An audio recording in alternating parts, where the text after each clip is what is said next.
It's Kevin Keatsman Uncanceled on 95.7 FM, KCMO Talk Radio. Good morning, Kansas City. Welcome to Uncanceled on KCMO Talk Radio, 95.7 FM. Listener warning. This is the most important segment of my tenure at KCMO Talk Radio. Because the last segment I did yesterday, I completely botched. So we got to make good today, Mark. We got to make good right here in this first segment. No problems. It was 100% my fault if you were listening to the clunky end of the show yesterday. You know, one of the reasons why we love and hate live radio. It's there's no net, and when things go wrong, they go really wrong, but it's okay. So we're going to try to do a whole lot better in this first segment today. We got a great show lined up for you today. Oh, this is fun. Have you seen the money going to security for the World Cup for 6 soccer matches? That's about 12 hours. No, it's not. Soccer match is an hour and a half, right? We're going to go call it 2 hours with halftime and extra time. 2 hours? Yeah. So we got 12 hours of soccer coming to Kansas City. I will tell you how much security costs. And the people in Missouri are not complaining, but they're complaining about what Kansas is spending on the Chiefs. Wait till you hear these numbers. It'll blow your mind. Oh, my goodness. I listened to Philip Sarnecki today on Monday in the morning. We joked last night. We had such a great event at Three Halves Brewery last night. Over 100 people came out. Awesome barbecue. Great craft beers in Liberty on the square. That downtown Liberty is booming. I know most towns are challenged with their squares and what's going on in America. Whatever they're doing in Liberty, keep doing it. Okay? This is a very conservative part of our community. That square is booming. There was a Mexican restaurant that was packed. There's a couple of bars there. They're building lofts. Man, Liberty, what you're doing, keep it up. It is looking good, and that place was awesome. And the people were just fantastic. We had a wonderful, wonderful night there last night. So we appreciate everybody for having us out. And we were talking about a wide variety of things. But one of the jokes that I made in front of the gathering was, I really should rename my show Monday in the Morning Postgame. Because every day I have at least one segment somewhere on the show where I got to comment on something that new. Pete makes news every day. His show makes news every day. So how do I not comment on that? For me, it was Philip Sarnecki today, and I know people who love Philip Sarnecki for governor. And he's a very successful businessman, and I've heard nothing but great things about him.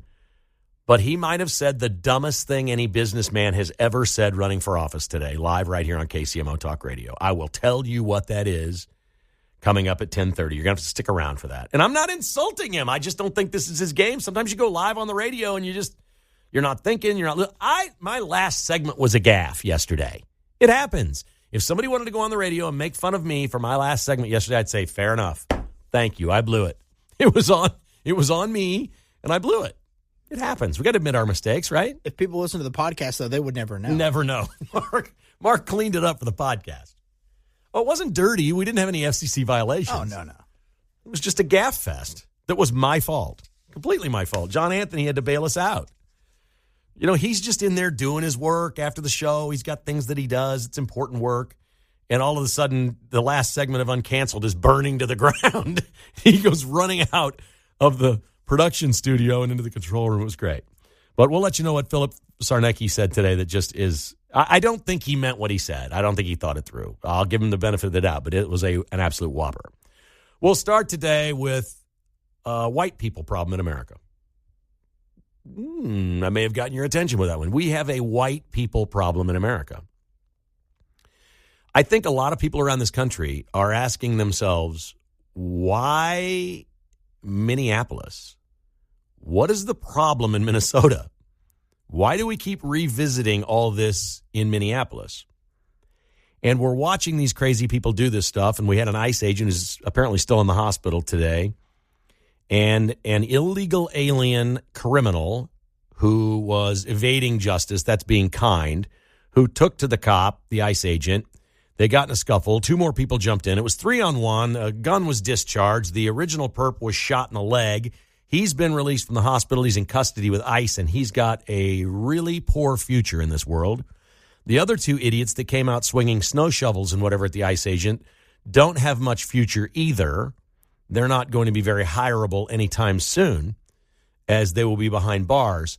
And another ICE agent was attacked. We have a tale of 2 voices in Minnesota. The governor, Tim Walz, doubles down, refers to ICE agents as armed, masked, and undertrained, says they commit atrocities every day that are unconstitutional. Arm yourself, he tells the people of Minnesota, with your phone and record all of the terrible unconstitutional mistakes that they are making. Tim Walz, as you know, his career is over, and he's trying to get back into some sort of fray. Maybe a job at CNN, maybe a speaking tour, maybe something. His role no longer concerns the people of Minnesota. He's out of there in a few months. He ain't running again. He's disgraced. He may be going to jail. But right now, all he's trying to do is save face with something that might be a pot of gold or at least a honeypot for him in retirement out of politics. Jacob Fry's the current mayor. He has a current and a future. I think he sees himself as the next president. When I look at Jacob Fry, I look at a guy, I'm like, that guy thinks he's it, man. He's going to be the guy. He's the next Obama. He's just going to rise to the top out of nowhere with very little resume, and he's going to be the man. He's done not a complete 180, but he has really changed his tune after what happened last night. Jacob Fry has said, please peacefully protest. Be a witness. Film videos. But do not take the bait. You're not helping by attacking ICE agents. And he's exactly right, finally. But he may have looked in the mirror and thought, I'm the reason they're doing this. His initial news conference when Renee Good was shot was awful. And people heard a calling to go get these ICE agents. And now he's got to deal with that. And he's got to back it down. Tim Walz is going to do it. The mayor has to do it. But what is the problem and why Minneapolis? It's clearly a white people problem. You have a white governor, a white mayor. They're both saying unbelievably un-American things, violent things. They're calling people out to take to the streets and resist. Resist means, that's the definition of what Renee Good was doing. She was resisting ICE in a wide variety of ways. She was resisting them by not letting them pass. She was blocking them. That's resistance. She was resisting arrest. She was resisting pretty much. She was resisting. She thought she was peacefully protesting. She was not. She was resisting in a way that was against the law. She committed multiple felonies, and so did her wife, and her wife needs to be arrested, and I think will eventually when this cools down. Jacob Fry now knows that, but they're all white, and all the agitators are white, and all the people that are this is all just a white people thing. So the white people are trying to protect I'll assume, Tren de Aragua guy last night. They went after a Venezuelan illegal alien criminal. Decent chance he's in a gang. Okay, that's not a white person. They're out there going after federal agents because of Somalians. Those aren't white people, but it's the white people doing it.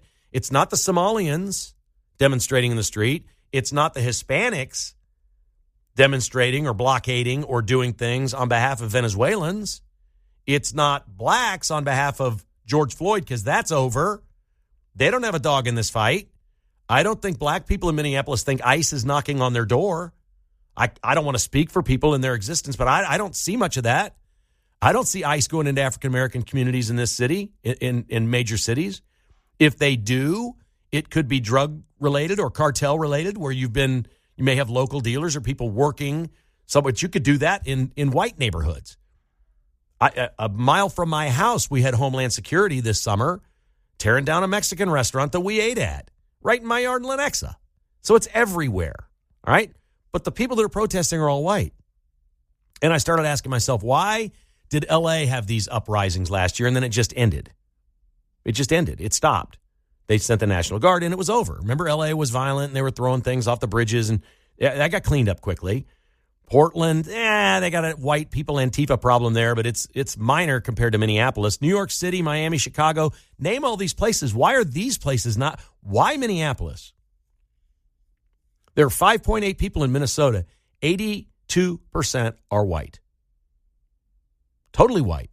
Not mixed white, all white. 82%. They have an 8% black population, a 7% Hispanic population. California is 34% white and 40% Hispanic. This is the 2020 census. And only 5% black.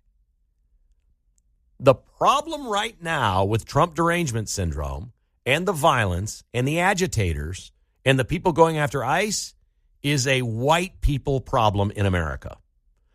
We can't say this loud enough. If you believe that, we know the crime stats don't back this up, but if you believe there's a bias in this country that people think, oh, black communities are more dangerous and there's more murder and all those things, and that's racism and that's a stereotype. Well, no, the stats back that up. The statistics back it up per capita that black crime is much more severe than white crime. Okay? This is a massive white crime problem. Let's put these white people in jail. What I don't want to see happen, because it would be wrong, is we're sitting here under a Trump administration 6 months from now, a year and a half from now, whatever, and we didn't jail enough white people. This is a chance to put a lot of white people in jail and let them know you are not above the law. They all run around and think they have privilege. They state it while they're doing this. I'm white.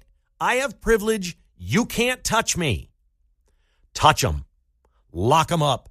Crowd our jails. Build this detention facility. You want to make Mayor Cleaver happy? I'm sorry, Congressman Cleaver happy? Mayor Lucas happy? Build that detention center for 5,000 to 10,000 troublemakers, and let's put a bunch of white people in there. They don't all have to be illegal aliens. It's people that mess with ICE. If the white people are coming out and interfering, throw them in Tent City and let them freeze their ass off in the winter. You want to stop this thing? These crazy people are going to keep getting in your face, whatever. You want to stop it? Let them all know somebody that's sitting in jail the next 7 years and see how that goes for your white privilege. That ain't going to go real well for your white privilege while you're out there protesting. These people are literally convinced that they're above the law because they're white. My God, we do have racism in America. It's crazy white people that think they've got all these rights that they don't have. They're just like everyone else. All the people you're out there fighting for, all the people of color that you feel bad for, the laws apply to you too. Don't do it. 913-408-7957. Our number. Will take your calls next. This is Uncanceled on KCMO Talk Radio. This might be a great way to build the audience here. Let's just take all of our frustrations out on white people on this show for a while. Let's just do that. Let's just go ahead and turn all the attention that way and see if it doesn't draw some other people in. They go, you know what? He's right. He's right. You want to hate on white people? We got a whole subset of white people to hate on today in America. This is easy. Matt Nagy for me. Oh, Matt Nagy. That's not what I was going for. I was going for people that were, obstructing ICE from doing their job legally. Yeah. But Matt Nagy, yes. I actually have him in the show notes today.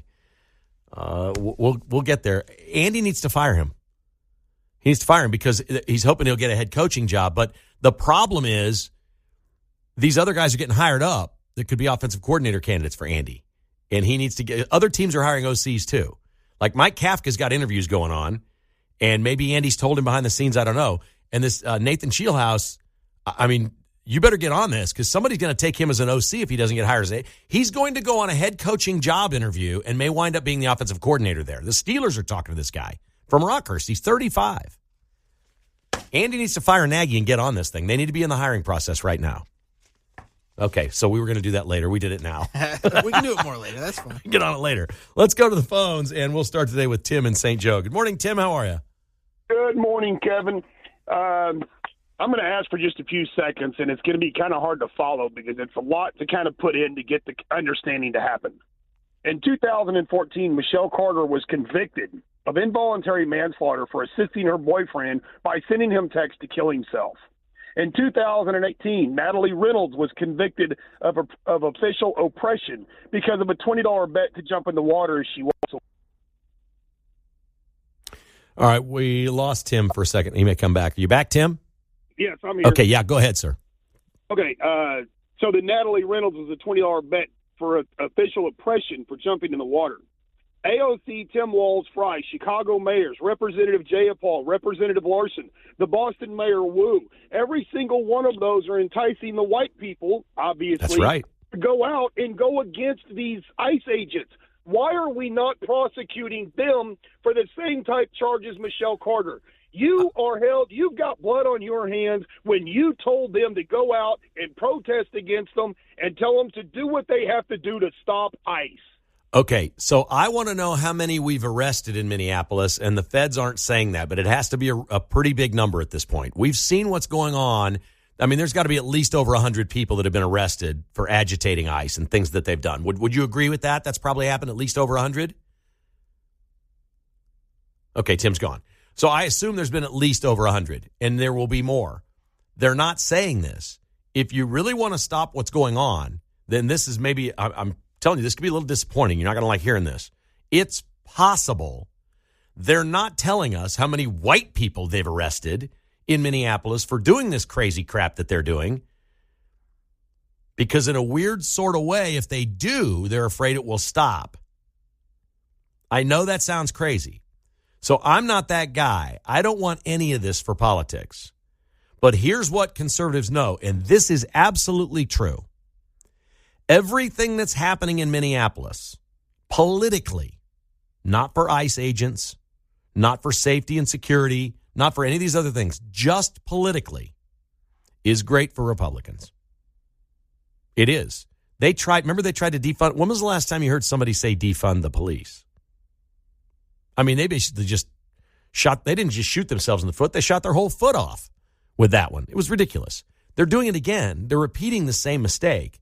They're reinforcing that we were the party of defund the police, and now we're anti-ICE, and we think the border should be open. Their message basically is everyone's welcome here. We don't care if you're a criminal or not. We trust you in our neighborhoods. We're in a commune here, living in this neighborhood that we pay homage to George Floyd, and our school is a social justice temple. We're all in this together. We're okay. We'll take care of each other. That's the way they see their world, their little bubble right there, that they're all going to be okay. And what they don't realize is the Somalian down the street is stealing from them. The Venezuelan across the street is peddling drugs in their neighborhood and getting people killed. They don't know. They don't care about that stuff. That's just too much for me to think about. I'm just going to get in my Honda Pilot and go stop some traffic with ICE. Then I'm going to roll up my window and tell them, no, you can't arrest me. And when I really get scared, I'm just going to hit the gas and go. It's a fantastic plan. How could it possibly go wrong? And they just keep doing it. And I don't know what the end is, but Trump has declared that he will use the Insurrection Act if he needs to and put the National Guard in there. If he does that, it will clean Minneapolis up in a heartbeat. The numbers will just be overwhelming at that point. And they will at that point have enough people to arrest every single person that commits a crime, no matter how little the crime.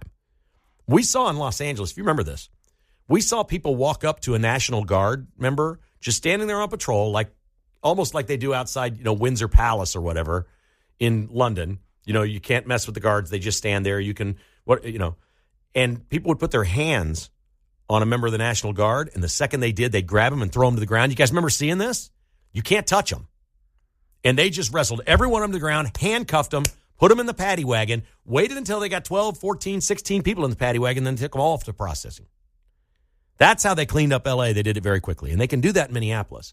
They haven't done that yet. They haven't done it yet. I don't want to believe that they're not telling us how many white people they've arrested, white agitators. I'd like to just see the demographics. Everyone arrested, everybody on the street. We've tabulated this. This is what it is. This is who they are. They're all registered Democrats, all that. I don't think they're going to do that. I just don't. And I don't want to believe that they want to keep this going for a while because it's politically good. But it is politically good for Republicans. It's awful for America. And it's really bad for ICE agents, to be honest. We ask a lot of them. They're paid well and they love what they do. But this is just absurd.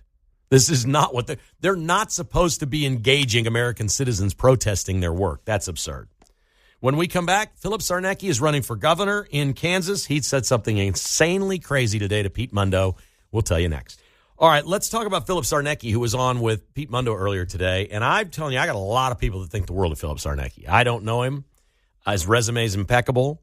He's obviously a very smart and accomplished businessman. And truth be told, and I said this last night at the event in Liberty, I am all for business people being in charge of political positions that are executive in nature. Maybe not my local representative from my district, because I don't know how that necessarily applies. That's almost better for like a citizen. A regular person in the community to be your congressperson seems more appropriate to me. But my president of the United States, my governor of my state, the mayor of my city. I'll take business people anytime I can get them. Donald Trump's the greatest president I've ever seen. He's just incredible, the things that he does and thinks of. We're going to get Greenland. We're going to get it. A lot of people laughed at that again last night at the event. It's ours. It doesn't mean we own it. It doesn't mean it'll be a state, but we're going to control it militarily because we want it. And Donald Trump, as the president, says, you know what? If the United States wants something, we get it.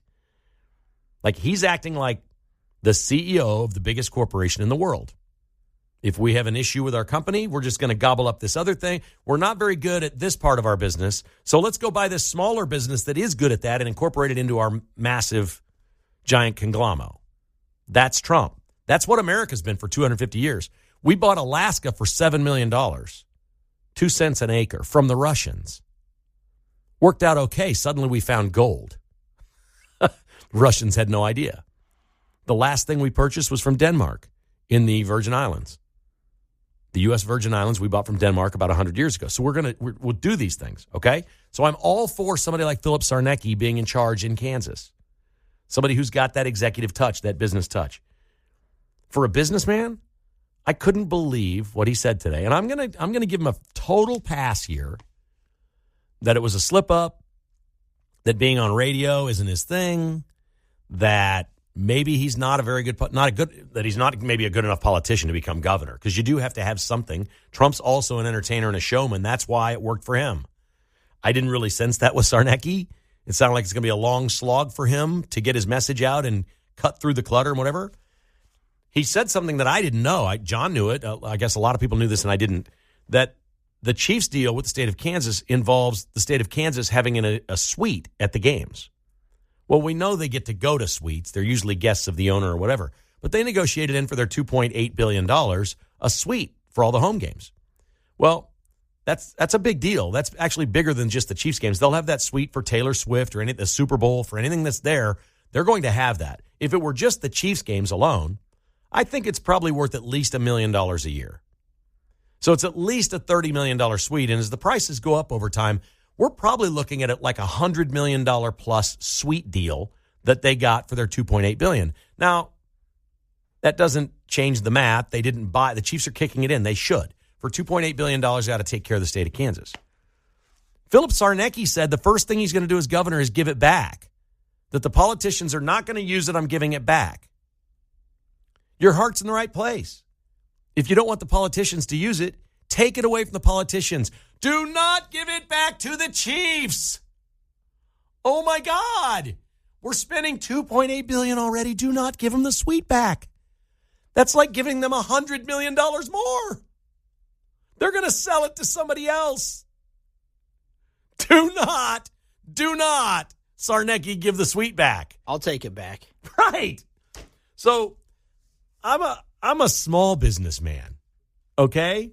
I'm no genius. I don't want a big business. I don't want a bunch of employees. I don't want to go deal with the stuff that a lot of people in business deal with. I just don't. It's never been me. I'm not a loner, but I'm a pretty typical conservative. I've got me, you got you. And that's the way it works. But I'm pulling into Cumulus as he's saying this into the parking lot, and I'm in my car, and I put the car in park, and within 5 seconds, I've got the solution. Like, it doesn't take that long. If you're going to, great, you've got a suite. You don't want the politicians there. I'm all for you, Phil. Let me help your campaign out. You're going to give the suite to the Kansas Lottery. And the people of Kansas are going to buy Chief Scratcher tickets for a chance to be in the suite and go to games. Exclusively for Kansas citizens. How about that? Did I help at all, Phil? Don't give it back to the Chiefs. What on earth kind of filth is that? That is business blasphemy. The Chiefs don't deserve anything more than they've gotten. They got the best deal ever. That's it. They get no more. $2.8 billion, and you got to like it. Let's go to the phones. Here's DR in KC joining us on KCMO Talk Radio. Hi, DR. What's up? Uh-oh. We got our guy there? There you go. DR, what's going on, man? He's got a phone going in and out, doesn't he? Yeah, he might have left us. Another Verizon customer? Oh, boy, was Pete mad at Verizon last night. That was a weird deal that happened. So I'll let you check that out, Mark, and see if DR wants to get a chance to get on the air or if not. I saw this story from an investigative journalist. His name is Walter Kurt. And he did this in conjunction with something called Data Republicans. And this is it's not a weird story, okay? This is a legitimate story, and he's posted this, and I couldn't believe it. We've been talking about Minneapolis and the Somalis and the fraud that's going on there. Walter Kurt, an investigative journalist with the Dispatch, or whatever that is, posts this on X several hours ago. Working with Data Republican, I did some general numbers on the Somali fraud cash going through the Minneapolis airport. There are reports out that over the last 2 years, Somalis moved roughly $700 million through the Minneapolis airport. That means if they used $100 bills, because we haven't printed the Trump $250 bills yet, but they're coming. That's going to be so awesome. That means if they used $100 bills, they moved 7.7 metric tons of cash. And keep in mind, this is just what was flagged at the Minneapolis airport in the last 2 years. Couple notes on that number. That would essentially mean the Somalians were taking $1 million duffel bag through the airport every single day for 2 years. Further, we can assume that this is only the money that was flagged. If the Somalis were just wandering through without declaring every cash bag, we might multiply this number by 10. The question then becomes, why Minneapolis? Which is the question of the day here. We got a white people problem in Minneapolis. We've said this, right?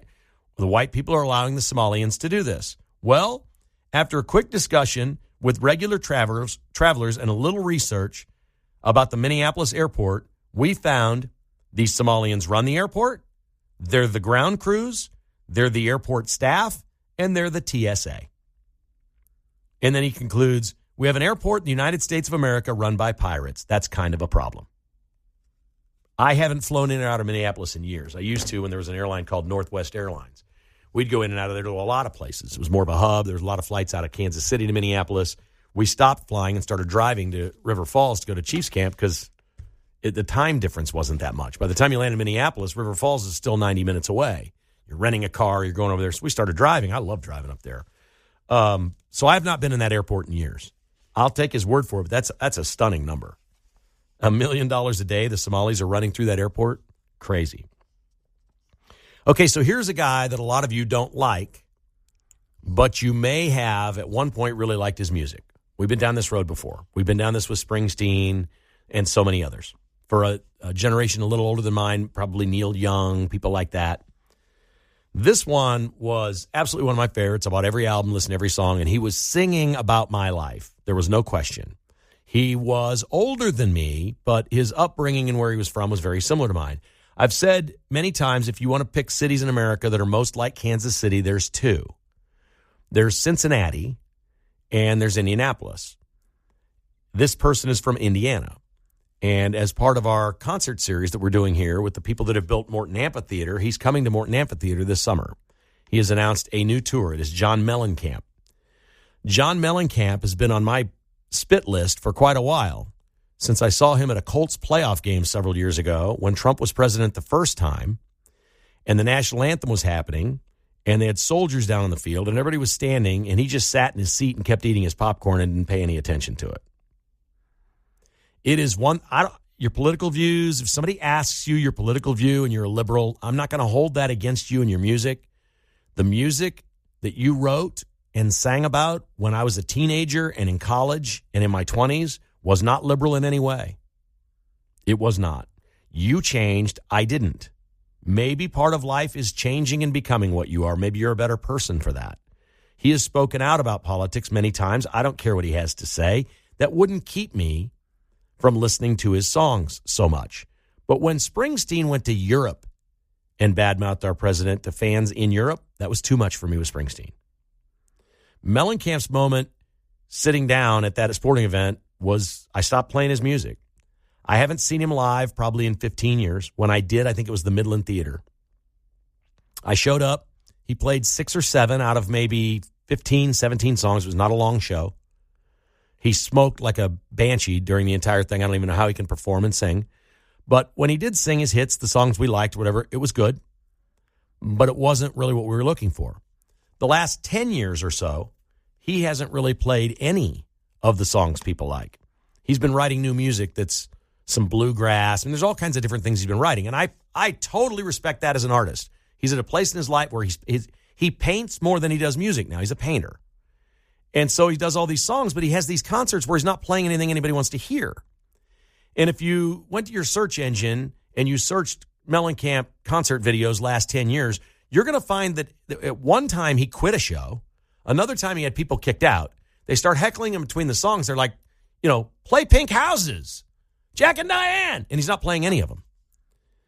John Mellencamp's an older man now who's clearly looked in the mirror and said, did I F this whole thing up?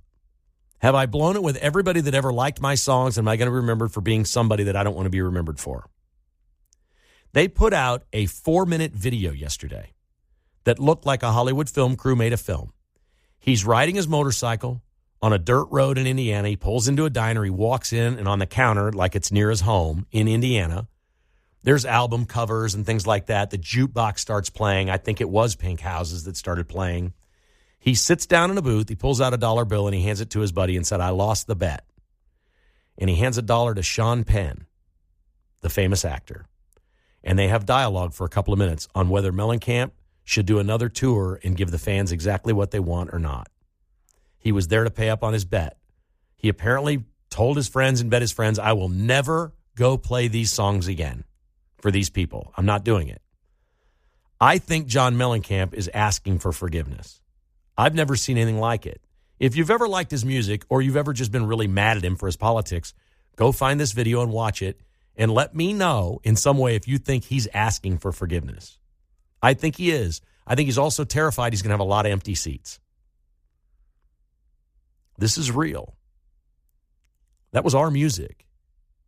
It was, I'll say it was Midwestern, blue collar, white dude music. The girls at my high school were REO Speedwagon fans. They didn't like John Mellencamp. They wanted to hear it from a friend who heard it from a friend. We're rocking out to some Mellencamp songs. He's talking about I need a lover. We got all this stuff going on. And then as he got a little older, he started, Pink Houses about the American dream and things like that. Okay. Some of it can seem a little anti-American, some of the lyrics. He had grievances. He wrote a song once called the Authority Song. I fight authorities. Authorities always win. They should play that in the streets of Minneapolis. You fight ICE, they're going to win. It's all part of being a young man in this Midwest experience, which is Jack and Diane to a T. I think he's a man sort of in crisis. I don't know what kind of show that's going to be at Morton Amphitheater. It's the third show of his tour. But if you think you're not making a difference in your daily life by the choices you make of who to support, who to listen to, the advertisers of this show, for example, you do make a difference because you have principles that you stand by. You have things that you believe in. You can trust the advertisers on this show or on my podcast. Kevin Keatsman Has Issues. I've got a host of sponsors over there that are the most dyed-in-the-wool, conservative business people you've ever met that love America and would lay down their lives for her. It matters. Mellencamp's made a lot of mistakes over the last 10 years, and I think he's asking for forgiveness. I think that's really cool. All right, we come back. Mark's going to join us. Mark, I've got a great story from Mike Swanson, the former communications director of the Royals, about Mike Tomlin, the coach of the Steelers who retired this week or resigned. Have you heard the story?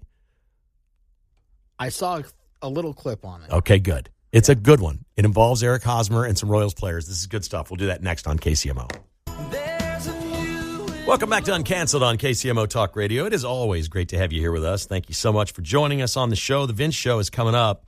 Mark, I saw this from Mike Swanson, who is a legendary, he was Royals vice president and communications director, but he'd worked in baseball for a long time. He actually got World Series rings from 2 teams. He won one in Arizona with the Diamondbacks. Nice. As their comms director. He worked for ESPN for a long time. Everybody in sports around Kansas City knows Mike Swanson.